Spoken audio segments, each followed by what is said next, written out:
이번 2024 드론쇼 코리아를 참관하고 나서 이 드론에 대해서 요즘 트렌드가 어떤지, 어떤 분야로 발전하고 있는지 하는 것을 정리하는 시간을 가지도록 하겠습니다. 첫 번째는 농업 분야가 되겠습니다. 거의 상용화되어서 파종을 한다든지 농을 한다든지 농약을 뿌린다든지 물을 뿌린다든지 여러 가지 농업에는 굉장히 활발하게 사용되고 있고, 아홉 번째는 안전 및 보안 분야가 되겠는데요. 이것은 이번에 제가 가서 느낀 것은 군인들 굉장히 많다. 군사 분야로 드론이 굉장히 확장성을 가지고 있구나 느꼈는데요. 최근에 분쟁들이 많이 있고 전쟁이 일어나고 있는 데서 드론 사용에 대한 뉴스를 많이 보게 되는데, 드론이 전쟁에 어떻게 사용하고 있나 한번 생각을 해보겠습니다. 최근 우크라이나 러시아 전쟁에서 우크라이나가 여러 가지 화력으로 봐서는 러시아에 대항할 수가 없는데 값싼 소형 드론을 이용해서 타격을 주는 걸 많이 볼 수가 있습니다. 직접적인 타격도 있지만 그 드론을 통해서 심리전을 할 수가 있습니다. 심리전이라는 것은 드론들이 전장에서 저 위에서 날아다닌다면 굉장히 불안하겠죠. 그 다음에 드론을 통해서 영상을 찍어가지고 내보낸다면은 여론전도 할 수 있다. 하마스가 최근에 이스라엘 기습할 때도 드론을 사용을 했다고 합니다. 드론도 첨단의 드론이 아닙니다. 사실은 이스라엘은 군사적으로 엄청난 강국이거든요. 드론도 세계 3대 강국이 있는데 미국, 중국, 이스라엘입니다. 그런 최강국인데도 불구하고 소형 드론을 이용해서 갑자기 공격을 하게 되니까 굉장히 당황하는 이스라엘의 모습을 보았습니다. 그래서 첨단 장치도 값싼 드론으로 공격을 하니까 무용지물이 됐던 사례를 지금도 보고 있습니다. 그래서 이 드론 전술이 다양해지고 있는데 미군도 값싼 일반적인 컨슈머 드론이라는 센서 드론을 이용해가지고 특수부대가 쓰고 있다고 합니다. 또 생체 모방형 드론이라고 합니다. 이거는 이제 새 모양, 동물 모양으로 생긴 드론이 있습니다. 감시 정찰에 사용하고 공항에 버드 스트라이크라는데 그런 것을 막기 위해서 또 사용하기도 합니다.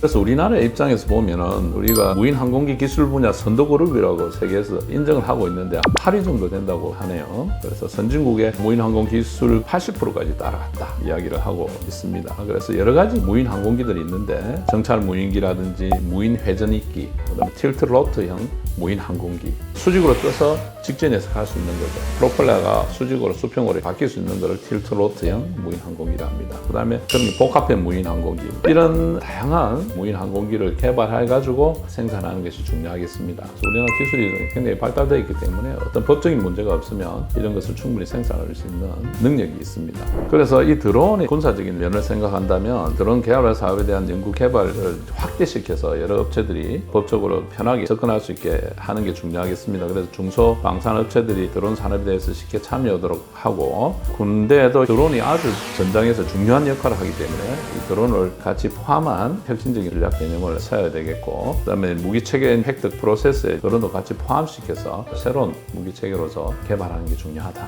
그렇게 생각을 합니다. 이번에는 무인 전투기 시스템인데요. 대기업에서 특히 대한항공 같은 데서 무인 항공 시스템을 전시를 했습니다. 육군, 해군, 공군에서도 전시를 했는데 실용화에 대해서 쓰라고 물어보니까 아직 상용화된 건 아니고 개념을 가지고 발전하고 연구를 하고 있다고 하더라고요. 그래서 그런 쪽 부스가 여러 군데에 있어서 여러분들한테 잠시 소개를 해드리겠습니다. 무인 전투기 시스템은 말 그대로 사람이 없는 전투기를 말하는데요. 미군에서는 향후 5년간 AI를 위한 무인기 사업에 총 600억 달러를 투입한다고 하고 있습니다. 그래서 이 AI 무인 전투기는 실제 파일럿이 탑승한 대장 비행기가 하나가 있습니다. 그 주위에 이 무인 항공기들을 한 10대쯤 같이 띄우는 겁니다. 그래서 대장 항공기가 미처 해내지 못한 그런 것들을 무인 항공기를 통해서 하는 것이죠. 그래서 굉장히 값이 싸기 때문에 중국이 비행기를 1년에 100대 이상 만든다 그러거든요. 그래서 미군도 중국의 물량 공세를 막기 위해서 어떻게 할까 생각한 게 이게 무인 전투기 시스템이라고 합니다.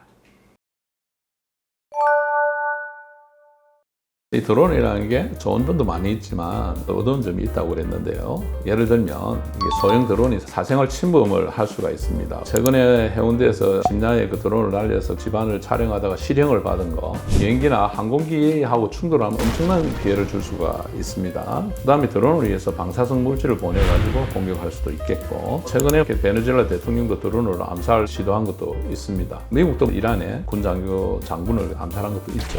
그 다음에 사우디도 후티 반군이 유전에다가 드론을 날려가지고 그쪽을 공격한 것도 있죠. 그래서 각종 테러에 이용하는 어두운 면들이 있다. 이런 것도 항상 우리가 유념해야 될 것입니다.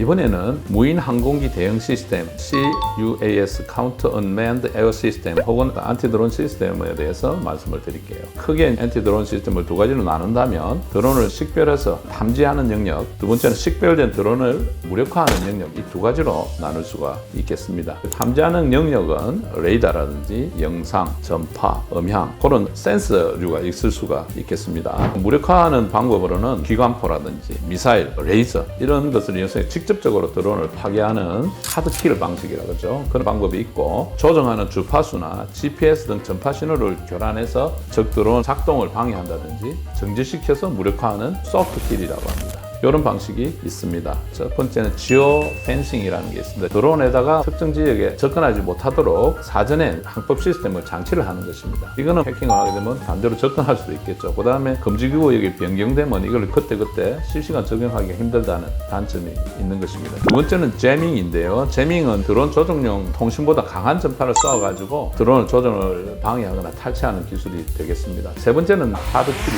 직접적으로 타격해서 이것을 무력화시키고 떨어뜨리고 뭐 이런 방법이 되겠습니다. 드론 쪽에 드론을 보내가지고 거울망을 쏘아서 떨어뜨리는 방법, 그 다음에 맹금류가 잡아야 떨어지는 방법도 있습니다. 실제로 쓰고 있는 기술이고요. 그 다음에 대공포라든지 미사일 같은 우리가 기존에 갖고 있는 포 같은 걸 사용할 수가 있지만 얼마 전에 북한에서 무인 비행기 왔는데 결국 잡지 못했습니다. 너무 작기 때문에 비행기가 떠도 잡지는 못합니다. 이것은 또 위험하기도 하죠. 총알이나 이런 거 쏜다면 우리가 피해를 볼 수도 있는 상황이 될 수도 있기 때문에 쉽게 쓸 수가 없는 것입니다. 그 다음에 최근에는 고전력, 극초단파, 하이파워 마이크로웨이브, 그 다음에 전자기 펄스라는 게 있습니다. EMP라 그러는데 이런 에너지 무기들은 드론이 떨어지면서 잔해의 위험성도 있고 인체에 이게 유해할 수도 있고 우리 기계도 상하게 할 수 있는 이런 단점도 있는 것입니다. 안티 드론 시스템은 여러 가지 기술이 필요합니다. 탐지 시스템이라든지 레이더, 그 다음에 음향 탐지 기술, 열 영상 탐지 기술이 있어야 되고 전파 교란하는 기술이 있어야 되고 자기 감지, 그 다음에 전기 과학 기술 기반 탐지,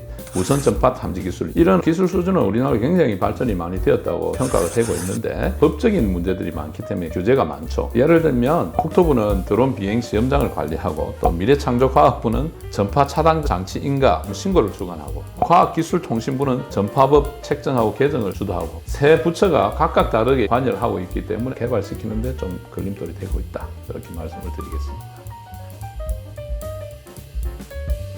드론 입문을 위해서 알아야 될 내용에 대해서 간단하게 그냥 설명을 한번 해드리겠습니다. 우선 드론의 종류는 크게 세 가지로 나눌 수가 있고 드론 선택할 때 점검하고 유념해야 될 내용들을 한번 말씀을 드리겠습니다. 지명으로 쓰는 드론의 제일 흔한 것은 중국의 DJI사 드론이 70 내지 75%를 차지를 합니다. 거의 대부분은 DJI 많이 쓴다고 보죠. 드론 수요에서 큰 하트 중에 하나가 도심 항공체계입니다. 도심 항공체계가 무엇인가 하면 영화에서 보듯이